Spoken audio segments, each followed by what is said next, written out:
بسم اللہ الرحمن الرحیم نحمدہ ونصلی علی رسولہ الکریم۔ روزے کے اہم مسائل چل رہے تھے اور آج ہے اس کا پارٹ 2۔ روزے کی حالت کے اندر اگر خود بخود مکھی منہ کے اندر چلی جائے یا گرد و غبار منہ کے اندر چلا جائے یا دھواں وغیرہ منہ کے اندر چلا جائے تو اس سے روزے پر کوئی فرق نہیں پڑے گا۔ البتہ اگر کوئی شخص جان بوجھ کر منہ کھول کر بیٹھا ہوا ہے اور مکھی اس کے منہ کے اندر جا رہی ہے، گرد و غبار منہ کے اندر جا رہا ہے، دھواں منہ کے اندر جا رہا ہے تو اس سے روزہ ٹوٹ جائے گا۔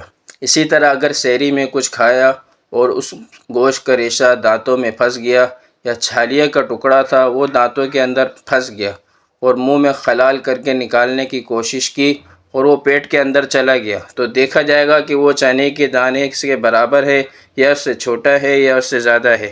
اگر چنے کے دانے کے برابر ہے یا اس سے زیادہ ہے تو اس سے روزہ ٹوٹ جائے گا۔ اگر چنے کے دانے کے برابر نہیں ہے بلکہ اس سے چھوٹا ہے تو اس سے روزے پر کوئی فرق نہیں آئے گا۔ لیکن اگر ہاتھ سے نکالا اور ہاتھ سے نکالنے کے بعد منہ میں ڈال لیا تو پھر چاہے چنے کے دانے کے برابر ہو یا اس سے چھوٹا ہو یا اس سے زیادہ ہو، ہر حال کے اندر روزہ ٹوٹ جائے گا۔ اسی طرح روزے کی حالت کے اندر کھٹی ڈکار آئی، کھٹی ڈکار آنے کی صورت میں منہ میں کھٹا پانی آ گیا، حلق تک آیا یا منہ تک آیا اور خود بخود پیٹ کے اندر چلا گیا تو اس سے روزے پر کوئی فرق نہیں پڑے گا۔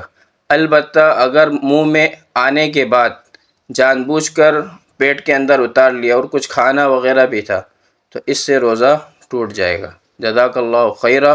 ویڈیو اچھی لگی ہے تو ویڈیو کو لائک کریں اور چینل کو لازمی سبسکرائب کر لیں۔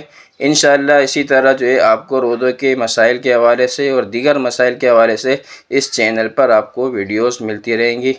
السلام علیکم ورحمۃ اللہ۔